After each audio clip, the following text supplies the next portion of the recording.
Emma by Jane Austen, Volume 3, Chapter 14. What totally different feelings did Emma take back into the house from what she had brought out! She had then been only daring to hope for a little respite of suffering. She was now in an exquisite flutter of happiness, and such happiness, moreover, as she believed must still be greater when the flutter should have passed away. They sat down to tea, the same party round the same table. How often it had been collected, and how often had her eyes fallen on the same shrubs in the lawn, and observed the same beautiful effect of the western sun. But never in such a state of spirits, never in anything like it, and it was with difficulty that she could summon enough of her usual self to be the attentive lady of the house, or even the attentive daughter. Poor Mr. Woodhouse little suspected what was plotting against him in the breast of that man whom he was so cordially welcoming, and so anxiously hoping might not have taken cold from his ride. Could he have seen the heart, he would have cared very little for the lungs, but without the most distant imagination of the impending evil, without the slightest perception of anything extraordinary in the looks or ways of either, he repeated to them very comfortably all the articles of news he had received from Mr. Perry, and talked on with much self-contentment, totally unsuspicious of what they could have told him in return. As long as Mr. Knightley remained with them, Emma's fever continued, but when he was gone she began to be a little tranquillized and subdued, and in the course of the sleepless night, which was the tax for such an evening, she found one or two such very serious points to consider as made her feel that even her happiness must have some alloy. Her father and Harriet. She could not be alone without feeling the full weight of their separate claims, and how to guard the comfort of both to the utmost was the question. With respect to her father, it was a question soon answered. She hardly knew yet what Mr. Knightley would ask, but a very short parley with her own heart produced the most solemn resolution of never quitting her father. She even wept over the idea of it, as a sin of thought. While he lived it must be only an engagement, but she flattered herself that if divested of the danger of drawing her away, it might become an increase of comfort to him. How to do her best by Harriet was of more difficult decision. How to spare her from any unnecessary pain, how to make her any possible atonement, how to appear least her enemy. On these subjects her perplexity and distress were very great, and her mind had to pass again and again through every bitter reproach and sorrowful regret that had ever surrounded it. She could only resolve at last that she would still avoid a meeting with her, and communicate all that need be told by letter, that it would be inexpressibly desirable to have her removed just now for a time from Highbury, and, indulging in one scheme more, nearly resolve that it might be practicable to get an invitation for her to Brunswick Square. Isabella had been pleased with Harriet, and a few weeks spent in London must give her some amusement. She did not think it in Harriet's nature to escape being benefited by novelty and variety, by the streets, the shops, and the children. At any rate, it would be a proof of attention and kindness in herself, from whom everything was due, a separation for the present, an averting of the evil day, when they must all be together again. She rose early and wrote her letter to Harriet, an employment which left her so very serious, so nearly sad, that Mr. Knightley, in walking up to Hartfield to breakfast, did not arrive at all too soon, and half an hour stolen afterwards to go over the same ground again with him, literally and figuratively, was quite necessary to reinstate her in a proper share of the happiness of the evening before. He had not left her long, by no means long enough for her to have the slightest inclination for thinking of anybody else, when a letter was brought her from Randalls, a very thick letter. She guessed what it must contain, and deprecated the necessity of reading it. She was now in perfect charity with Frank Churchill. She wanted no explanations, she wanted only to have her thoughts to herself, and as for understanding anything he wrote, she was sure she was incapable of it. It must be waded through, however. She opened the packet. It was too surely so. A note from Mrs. Weston to herself ushered in the letter from Frank to Mrs. Weston. I have the greatest pleasure, my dear Emma, in forwarding to you the enclosed. I know what thorough justice you will do it, and have scarcely a doubt of its happy effect. I think we shall never materially disagree about the writer again, but I will not delay you by a long preface. We are quite well. This letter has been the cure of all the little nervousness I have been feeling lately. I did not quite like your looks on Tuesday, but it was an ungenial morning, and though you will never own being affected by weather, I think everybody feels a north-east wind. I felt for your dear father very much in the storm of Tuesday afternoon and yesterday morning, but had the comfort of hearing last night, by Mr. Perry, that it had not made him ill. Yours ever, A.W. To Mrs. Weston, Windsor, July.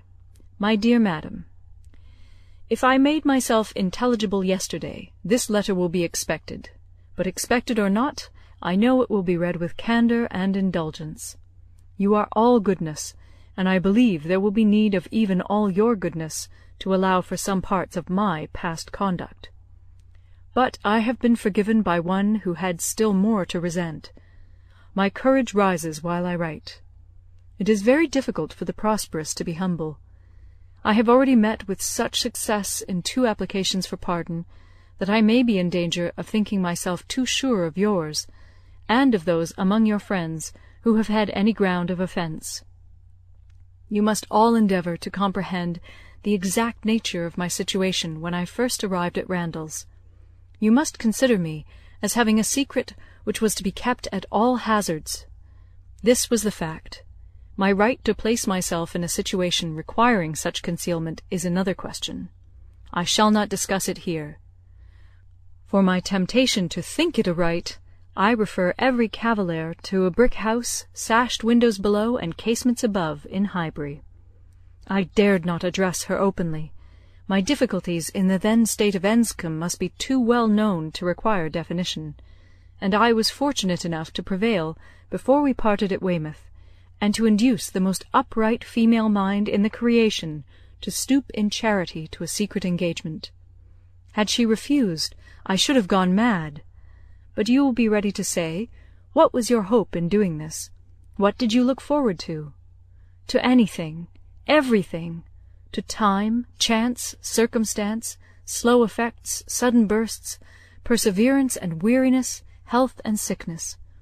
Every possibility of good was before me, and the first of blessings secured in obtaining her promises of faith and correspondence.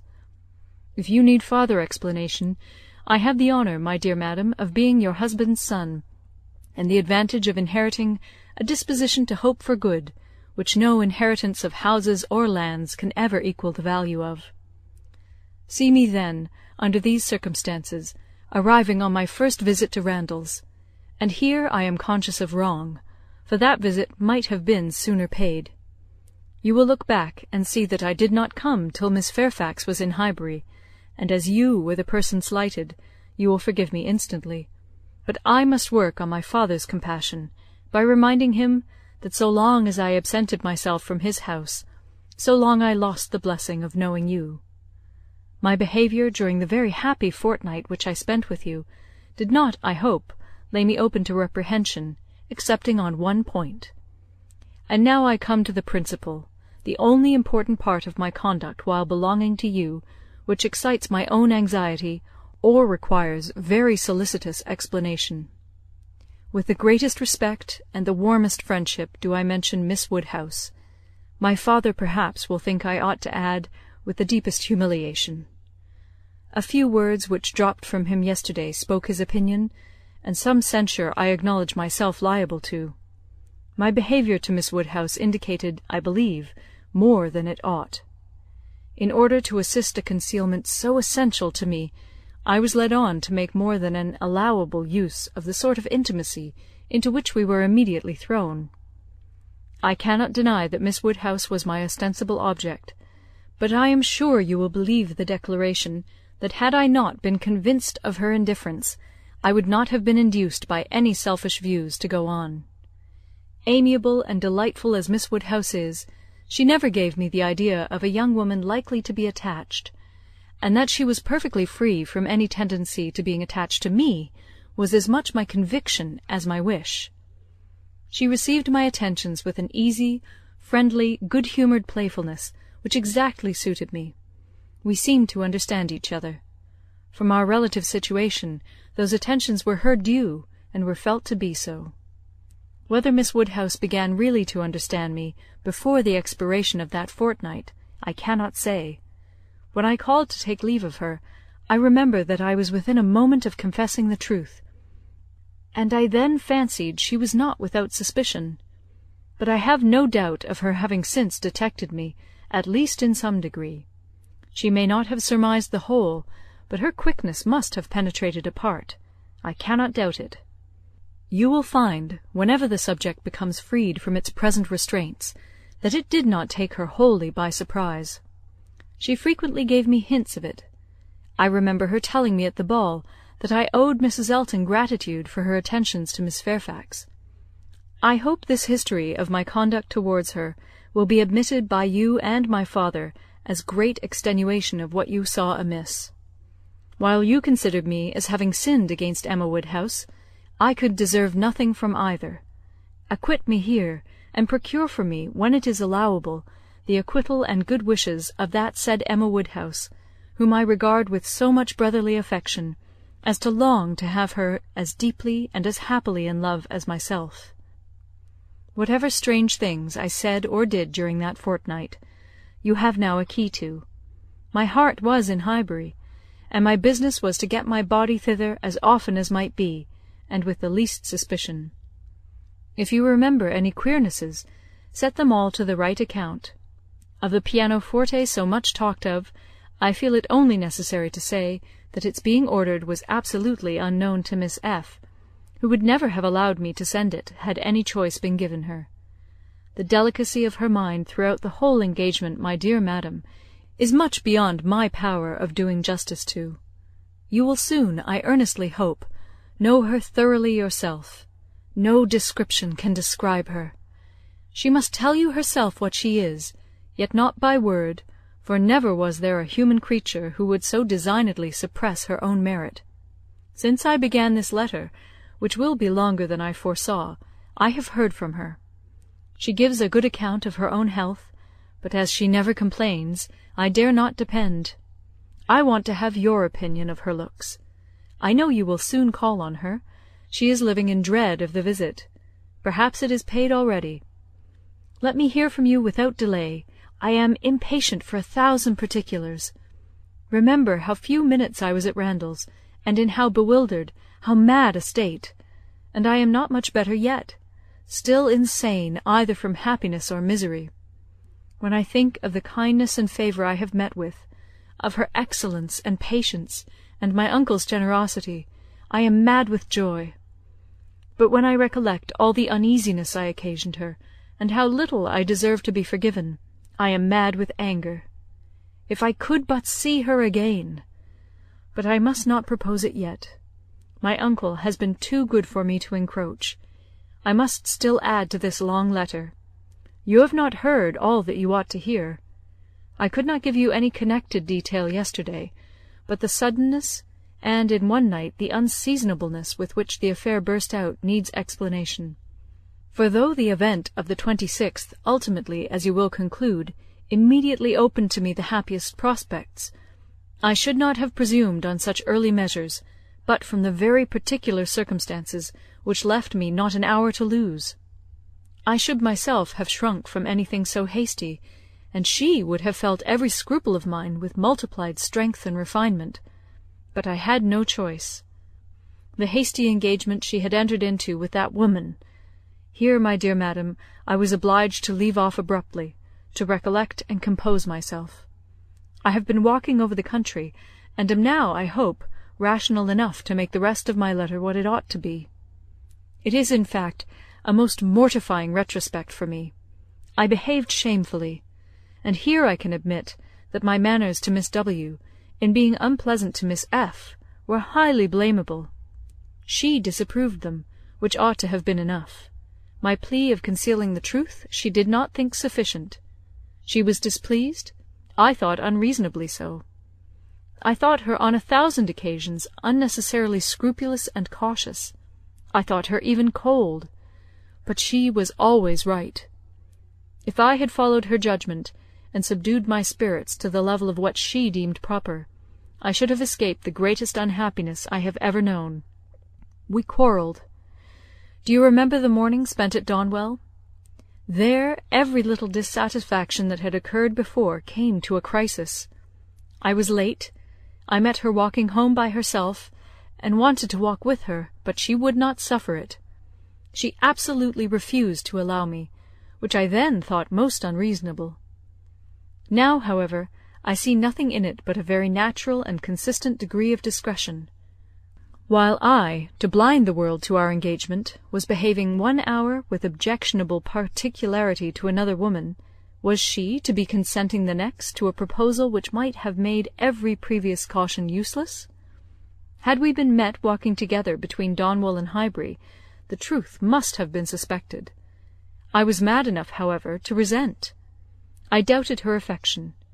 I doubted it more the next day on Box Hill, when, provoked by such conduct on my side, such shameful, insolent neglect of her, and such apparent devotion to Miss W., as it would have been impossible for any woman of sense to endure, she spoke her resentment in a form of words perfectly intelligible to me. In short, my dear madam, it was a quarrel blameless on her side, abominable on mine, and I returned the same evening to Richmond, though I might have stayed with you till the next morning, merely because I would be as angry with her as possible. Even then, I was not such a fool as not to mean to be reconciled in time, but I was the injured person, injured by her coldness, and I went away determined that she should make the first advances. I shall always congratulate myself that you were not of the Box Hill party. Had you witnessed my behaviour there, I can hardly suppose you would ever have thought well of me again. Its effect upon her appears in the immediate resolution it produced. As soon as she found I was really gone from Randalls, she closed with the offer of that officious Mrs. Elton, the whole system of whose treatment of her, by the by, has ever filled me with indignation and hatred. I must not quarrel with the spirit of forbearance which has been so richly extended toward myself, but otherwise I should loudly protest against the share of it which that woman has known. Jane, indeed! You will observe that I have not yet indulged myself in calling her by that name, even to you. Think, then, what I must have endured in hearing it bandied between the Eltons with all the vulgarity of needless repetition, and all the insolence of imaginary superiority. Have patience with me, I shall soon have done. She closed with this offer, resolving to break with me entirely, and wrote the next day to tell me that we never were to meet again. She felt the engagement to be a source of repentance and misery to each. She dissolved it. This letter reached me on the very morning of my poor aunt's death. I answered it within an hour, but from the confusion of my mind, and the multiplicity of business falling on me at once, my answer, instead of being sent with all the many other letters of that day, was locked up in my writing-desk, and I, trusting that I had written enough, though but a few lines, to satisfy her, remained without any uneasiness. I was rather disappointed that I did not hear from her again speedily, but I made excuses for her, and was too busy and, may I add, too cheerful in my views to be captious.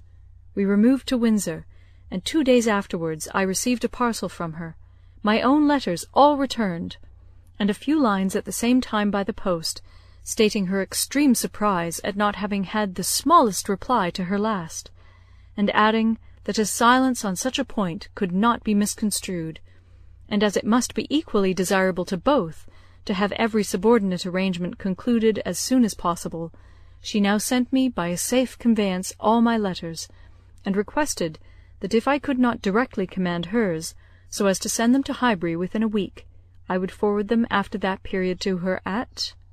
In short, the full direction to Mr. Smallridge's, near Bristol, stared me in the face.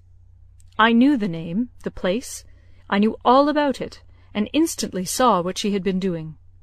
It was perfectly accordant with that resolution of character which I knew her to possess, and the secrecy she had maintained as to any such design in her former letter was equally descriptive of its anxious delicacy. For the world would not she have seemed to threaten me. Imagine the shock! Imagine how, till I had actually detected my own blunder, I raved at the blunders of the post.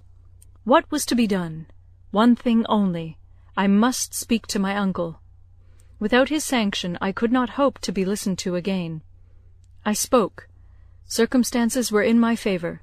The late event had softened away his pride, and he was, earlier than I could have anticipated, wholly reconciled and complying, and could say at last, poor man, with a deep sigh, that he wished I might find as much happiness in the marriage state as he had done. I felt that it would be of a different sort. Are you disposed to pity me for what I must have suffered in opening the cause to him, for my suspense while all was at stake? No, do not pity me till I reached Highbury, and saw how ill I had made her. Do not pity me till I saw her wan, sick looks. I reached Highbury at the time of day when, from my knowledge of their late breakfast hour, I was certain of a good chance of finding her alone. I was not disappointed, and at last I was not disappointed either in the object of my journey. A great deal of very reasonable, very just displeasure I had to persuade away. But it is done. We are reconciled, dearer, much dearer than ever, and no moment's uneasiness can ever occur between us again. Now, my dear madam, I will release you, but I could not conclude before. 1,000 and 1,000 thanks for all the kindness you have ever shown me, and 10,000 for the attentions your heart will dictate towards her. If you think me in a way to be happier than I deserve, I am quite of your opinion. Miss W. calls me the child of good fortune. I hope she is right. In one respect, my good fortune is undoubted, that of being able to subscribe myself, your obliged and affectionate son, F.C. Weston Churchill. End of chapter 14.